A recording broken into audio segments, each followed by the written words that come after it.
Bueno, pues nos llegaron muchas dudas de nuestro auditorio la semana pasada sobre los ahorros en las Afores. La gente no sabía qué hacer, qué no hacer. Es por eso que nos acompaña nuevamente aquí en el estudio Ricardo Velázquez, director general de Asesores Patrimoniales. ¿Cómo estás? Bienvenido, buenos días. Buenos días, Ana. Buenos días. Y bien lo decías, hay muchos temas para platicar acerca de las Afores, pero nuestro público es quien manda, los mayores de 45. Platícanos acerca de todo esto. Ellos se rigen bajo la ley del 73.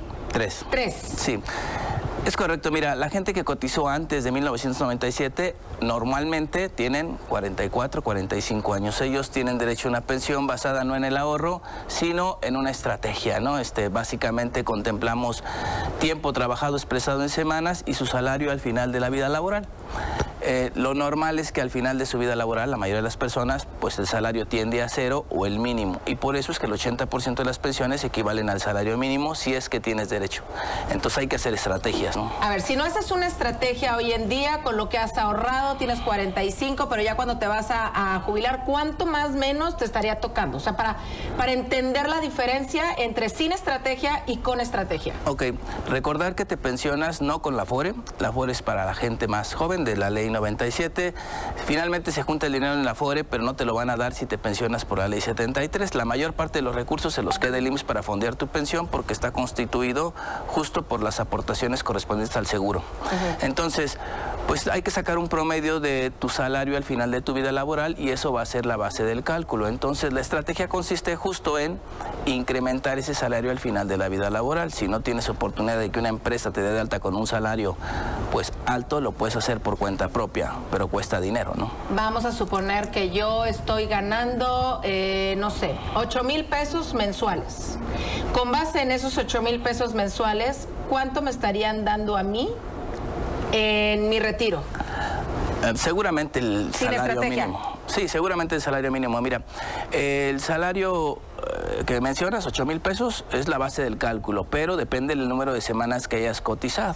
Se requiere mínimo 500, pero entre más semanas, pues te toca más.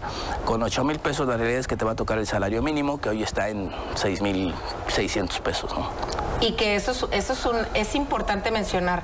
Cuando tú buscas el retiro, tienes que buscar tener la misma vida, ¿no? Económicamente hablando. Oye, preguntan qué pasa con la cesantía y la vejez. Dicen unos que ¿por qué se las robaron? Dicen.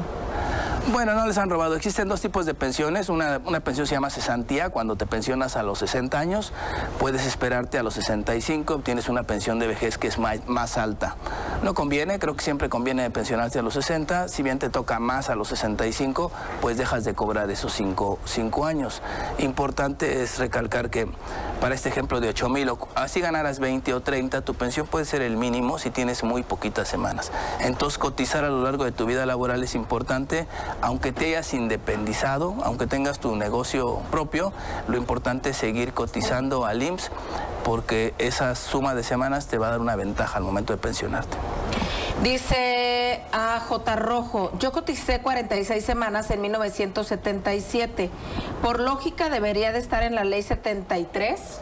¿Esto de entrada es cierto? Es correcto, sí, solo que se requieren mínimo 500 semanas. Te va a garantizar un salario equivalente al mínimo con independencia de tu salario. Y si tiene 46, le faltan 954, le faltan 9 años y medio. Y podría hacerlo si cotiza 9 años y medio, depende de la edad que tenga, ¿no? Ok. Dice la ley del 73 porque entró en vigor a partir de julio del 77. ¿Que dónde puede ver esa corrección? Entró la ley a partir de 1973 y es para los que cotizaron antes del 1 de julio de 97. Con su puro número de seguridad social se puede dar cuenta, con que tenga las aportaciones. Hay información pública en el IMSS que puede bajar el número de semanas cotizadas y si tiene algún trabajo registrado antes de julio de 97, corresponde a la ley 73. Hay algunos que tienen no la duda, sino quieren hacer corrección porque dicen ellos que son todavía de la ley del 73, pero por las diferencias de meses de la publicación de la ley, etcétera, como que quedaron en la rayita. Dicen que si lo pueden hacer ellos la corrección, porque ellos aseguran que empezaron a cotizar en la parte en la cual todavía entraban en esa ley.